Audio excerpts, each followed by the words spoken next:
말씀은 신명기 30장 15절에서 16절 보시겠습니다.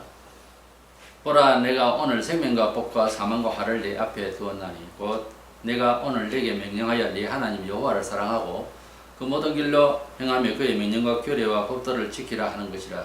그리하면 네가 생존하며 번성할 것이요 또 네 하나님 여호와께서 네가 가서 차지할 땅에서 네게 복을 주실 것이니라. 아멘. 복의 틀을 만들라, 이런 주제로 말씀을 나누고자 합니다. 영생은 하나님께서 특별히 계시하셔서 우리가 복음을 듣고 하나님 자녀가 됐다 하는 이 사연에 대해서 신학적으로 엄청 많은 이야기를 연구를 해봐도 하나님의 은혜다, 순전한 하나님의 은혜다. 누가 언제 하나님이 있는가, 내세가 어떻게 될까 하나님께 물어본 적이 있으며, 저 선교사를 통해서, 전도를 통해서 우리가 예수를 믿게 된 거죠. 근데 이것도 이제 하나의 뭐 복이라 하면 이제 복이라는 개념으로 설명하면 복 이상의 그 복이죠. 그런데 이제 우리가 이런 구원의 복을, 영생의 복을 이미 받고 하나님 생명체에 기록되고 하나님의 아버지로 부르는 우리로서는 하나님 자녀라고 하는 명분을 입증하기 위해서 일상생활에서, 문화생활에서의 입증 자료로 하나님이 엄청 복을 받아서 증명을 할 필요도 있습니다. 물론 그 관계없이 예수를 증거하다가 수교까지 하고 이렇게 얘기를 할 수 있습니다. 그런데 그런 쪽에서 포인트를 두면 생활 중에서 하나님께서 역사하시는 삶을 통한 하나님의 증명에 대해서는 무관하게 돼가지고 아무 간섭을 하질 않아요. 본인 자체가. 그래서 사회에서도 간섭이 없고 국가에도 관심이 없고 이래 돼버리면 안 되거든요. 그래서 그 삶의 현장에서 우리 주님은 빛과 소금이 되라 할 때는 이 문화 속에서 하나님의 자녀다움에 대해서 예수 그리스도가 생명의 주라는 사실에 대해서 입증을 하라는 거예요. 이 입증을 하기 위해서는 은총을 받아야 됩니다. 하나님 말하자면 함께 하셔서 역사하심이 있어야 된다는 거죠. 이래서 우리가 은총을 받으려면 어떻게 돼야 되는가? 저는 제목에서 답을 드리는데 복을 받을 수 있는 틀을 만들어야 됩니다. 복 받을 수 있는 틀을 만들어야 돼요. 산에서 생수가 이렇게 흘러 내려오는데 거기에 우리가 받으려면은 이렇게 대를 받추어서, 그래서 그 물을 인도를 해서, 그리고 내가 가정에 쓸 수 있도록 그렇게 파이프를 연결하거나 해서, 그래서 그 물을 이제 받아야 되거든요. 그래서 물이 거기에서 그릇에 담을 수 있는 데까지 파이프를 연결해서 이렇게 관을 만들어서 생수를 받을 수 있는 틀을 만들어 놓으면 자동으로 물이 흐르잖아요. 틀을 만들지 않으면 다른 데로 흘러가 버리니까.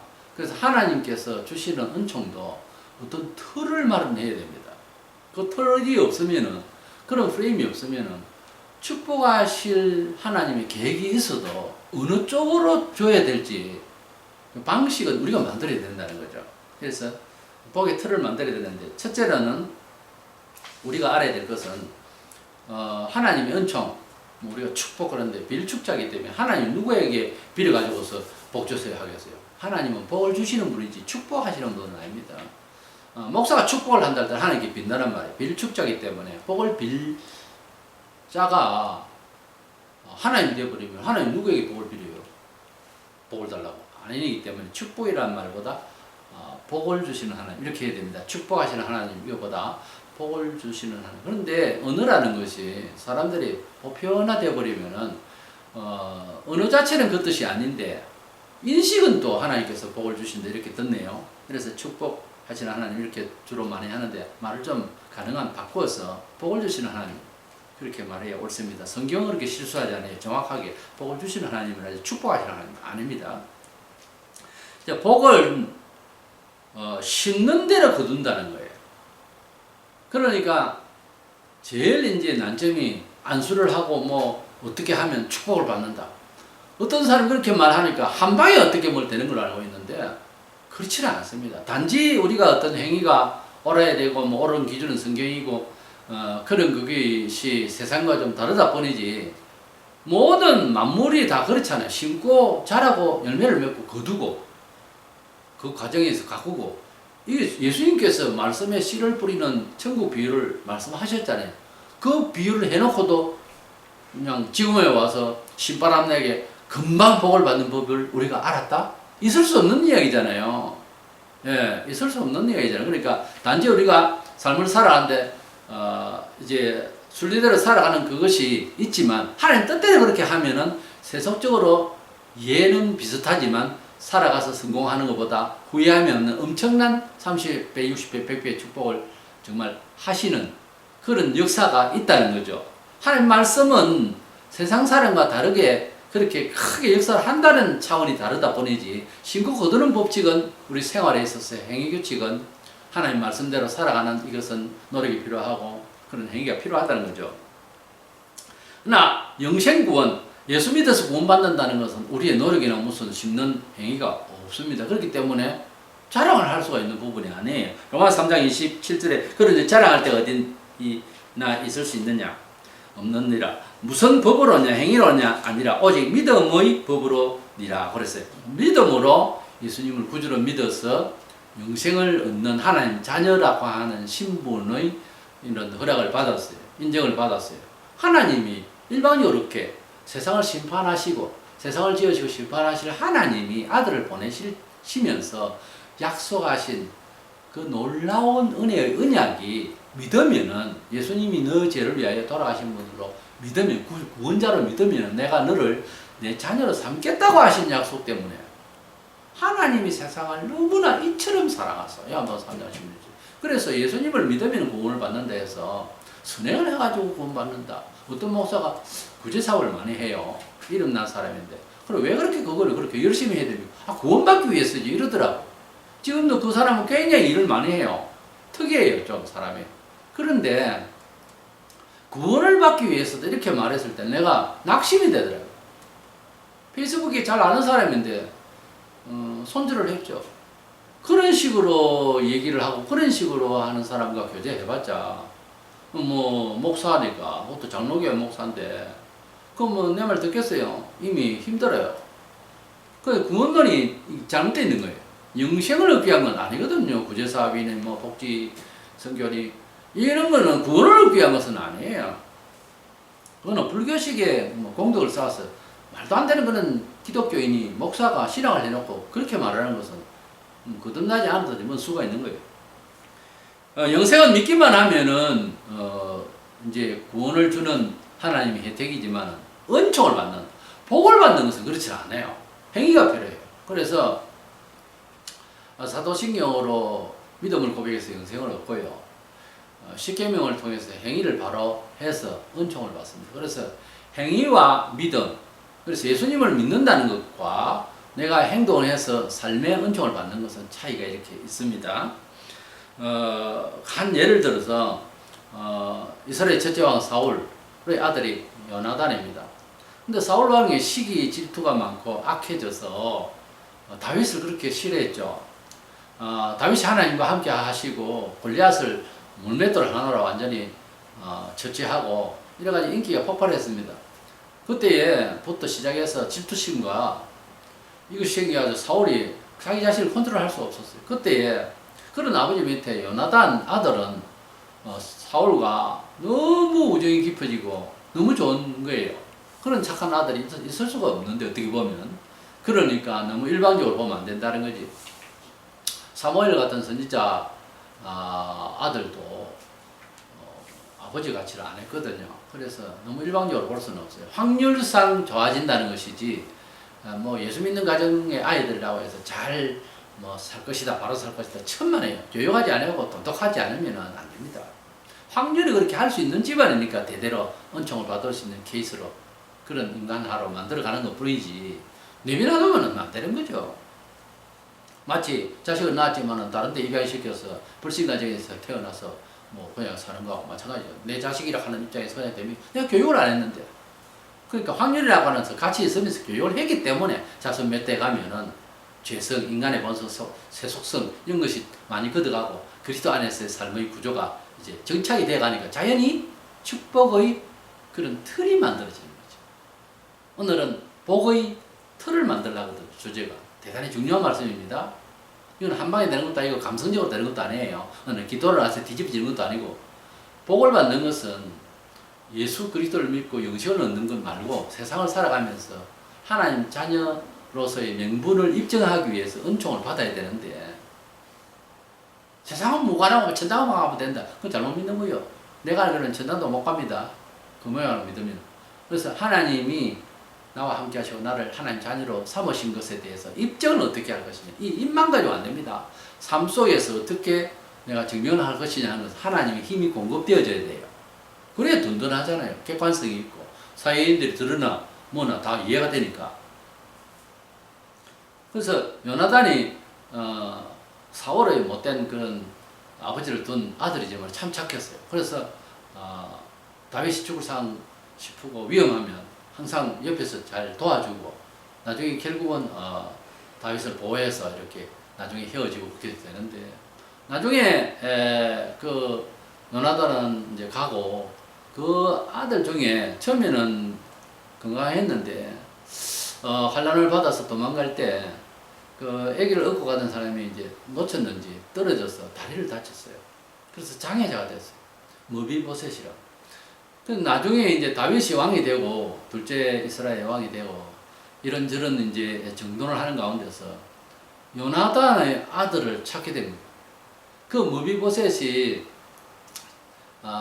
너무 두려웠어요. 왜냐하면 할아버지 때 너무 잘못했으니까, 다윗 왕에게, 지금 현재 왕에게. 그런데 다윗이 요나단 친구의 우정을 잊지 않고 그 다리 절거한 이런 장애자인 아이를 붙들고 사랑하며 그를 위해서 축복했던 거예요. 그야말로. 사무엘하 9장 11절에 시바가 왕께 이르되 내 주 왕께서 모든 일을 종에게 명령하신 대로 종이 준행하겠나이다 하니라. 무비보셋은 왕자 중 하나처럼 왕의 상에서 먹으니라. 그때 당시에 이스라엘의 왕 그리고 예루살렘의 성에 그 몸이 이상했으면 아예 뭐 제물 드리는데도 안 되고요. 자격이 없어요. 그리고 몸에 이상이 있고 뭐 장애자고 이러면 사람 취급 못 받습니다. 하나님 전에도 함부로 못 들어요. 그런데 왕 옆에서 상석에서 왕 바로 옆에서 식사를 같이 할 수 있는 은총을 줬어요. 자, 이것이 무비보셋의 탓입니까? 무비보셋이 기도를 열심히 하고 금식을 하고 무비보셋이 선행을 잘해서 이런 행복한 눈물겨운 이런 상황이 벌어졌습니까? 아니지요.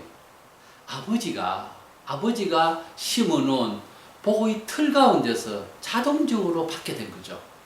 그래서 우리가 내 개인이나 또는 내 자식에게 흐를 이런 은총을 위해서는요, 복의 틀을 마련해야 됩니다. 복의 틀을. 그냥 주시옵소서, 주면 좋겠습니다. 그것만 아니고 복의 틀을 만드는 과정은 어렵죠. 어렵지만 하나님 말씀대로 삶의 이력을 잘 쌓아놔야 됩니다. 그리고 두 번째로 하나님이 주시는 은총, 소위 축복은 불가항적으로 임합니다. 뭔 말인가 하니 그냥 주시옵소서 하니까 줄 기가 안 말 거가 아버지 주세요. 이런 주거니 막거리가 아니고요.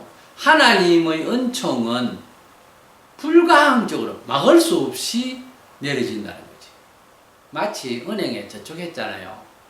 그걸 막을 자가 없어요. 이자를. 왜냐하면 정한 규칙이 있다면, 하나님은 말씀에 오늘 본문의 신명기에 말한 것처럼 말씀대로 살면 네가 가는 땅에서 복을 받으리라고 규칙을, 내 이자를 몇 프로 줄이라 이렇게 규칙을 했단 말이에요.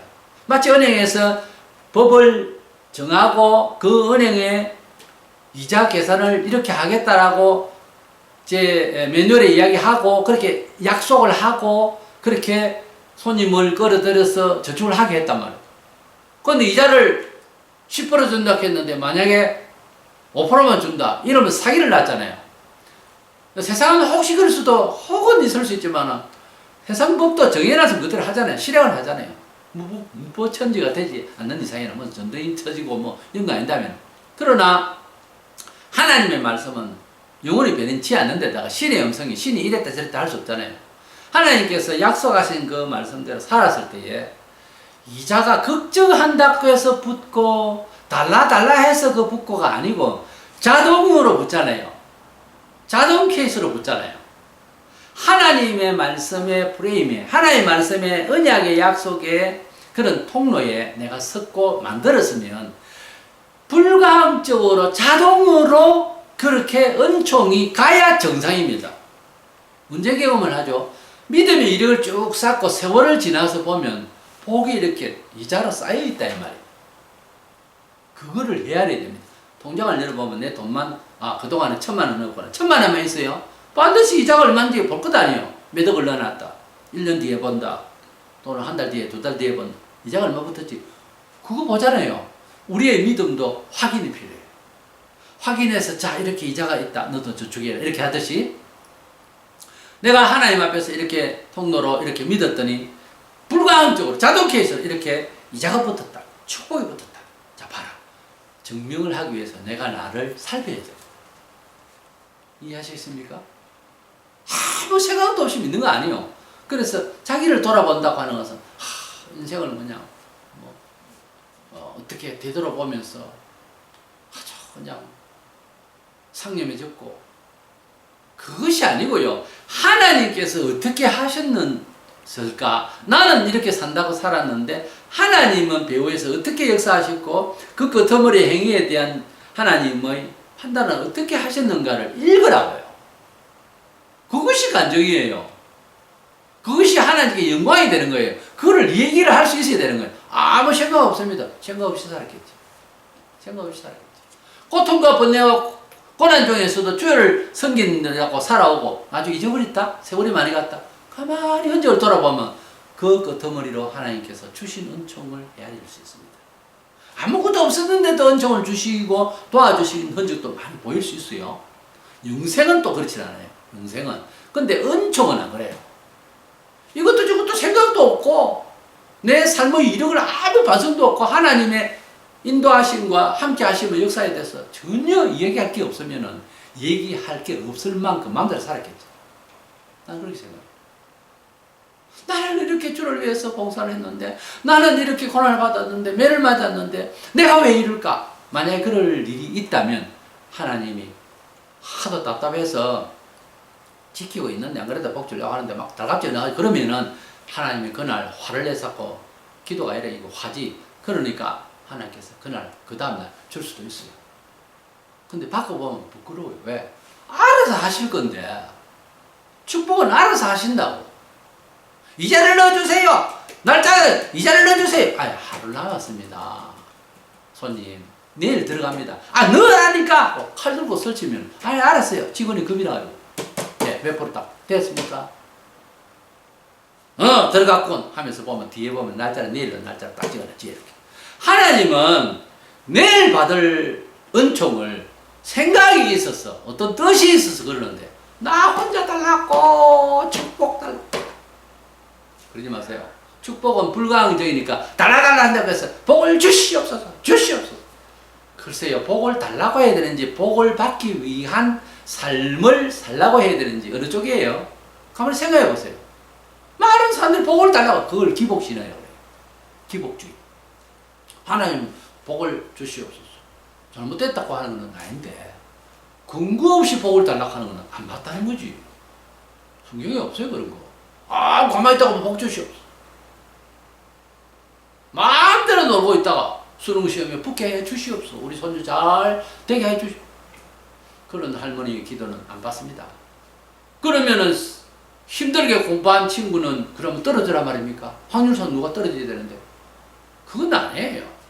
복도 열심히 공부했습니다. 우리 손주가 열심히 했습니다. 우리 손주 좋은 대학에 들어가게 해주시오. 좋은 직장에 들어가게 해주시오. 열심히 했습니다. 그건 이야기가 돼요.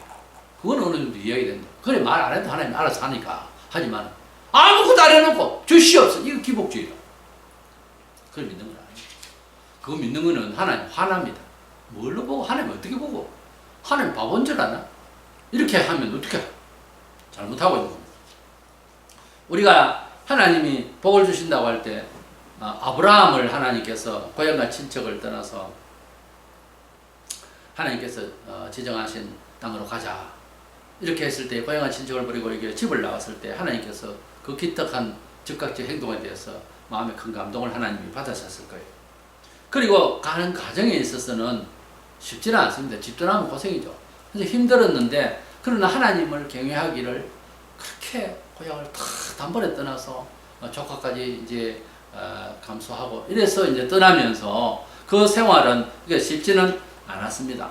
그러나 하나님께서 함께 하시면 복된 인생을 살 수밖에 없을 것이라는 그런 가정에서 믿음을 가지고 있었던 아브라함이죠. 그래서 그 아브라함이 가는 과정에 시험도 있었습니다. 애굽 왕이 말이지 아내가 너무 예뻐가지고 여성들은 어떻게 생각할지 모르지만 남성들은 자기 처가 너무 예쁘면 불안해요. 그런 생각도 없이 사는 남편들께서는 자기 아내를 사랑치 않는구나 이렇게 반성을 하세요. 자기 아내를 참 사랑하면 불안해요. 원래 아무 데나 가는 것을 불안해요. 너무 예쁜 사라를 얻은 아브라함도 복이죠. 사실은 이런 말 하면 못하지만 사라가 참 예쁜 거 보면 아브라함은 우락부락하게 생기지 않았나 싶어요. 원래 보면 터프 가이드를 보면 미녀를 함께 해요. 자은 내 혼자 생각이고요. 그런데 이 아브라함이 그런 내식으로 생각하는 터프 가이가 아내를 탐하려고 애굽 왕이 아예 뭐 침실로 들이는 이런 상황이 벌어지게 됩니다. 자기는 살려고 내 누이다 그러고 실제로는 누이지만은 그러나 그렇게 말하면 안 되죠. 내 아내라고 해야 되는데 내가 볼 때는 경상도 사나이한테 갔으면 뺨 맞습니다. 아브라함.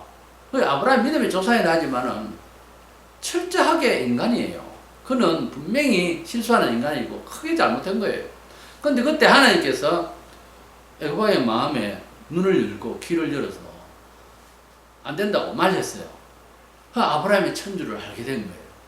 그래가 화가 나가지고 왜 철을 안 하고 왜 그렇게 말을 했냐고 그러면서 뭐 여러 가지 선물도 하고 이래가지고 아내와 여러 가지 선물을 해서 다시 이제 내보내 준 거예요. 자 보세요. 아브라함의 아내를 그렇게 보내고 너무도 가슴이 아파서 아브라함은 옥상에 가서 눈물 넣기도 하고 있었더니 그 아내가 돌아왔더라. 이래 돼 있습니까 성경에? 없어요. 아브라함이 말도 안 되는 행동을 하고 뭐하고 있는지도 안 나와. 그런데 하나님이 지켜주셨잖아요. 우리의 지금 이 얘기 포인트는 뭐가 있나 하면은 아브라함을 하나님께서 고향 친척을 떠나서 나와 함께 가는 이 아브라함을 내가 축복하리라. 히브리 6장 14절에 이르시되 내가 반드시 너에게 복주고 복주며 너를 번성하게 하고 번성하게 하리라.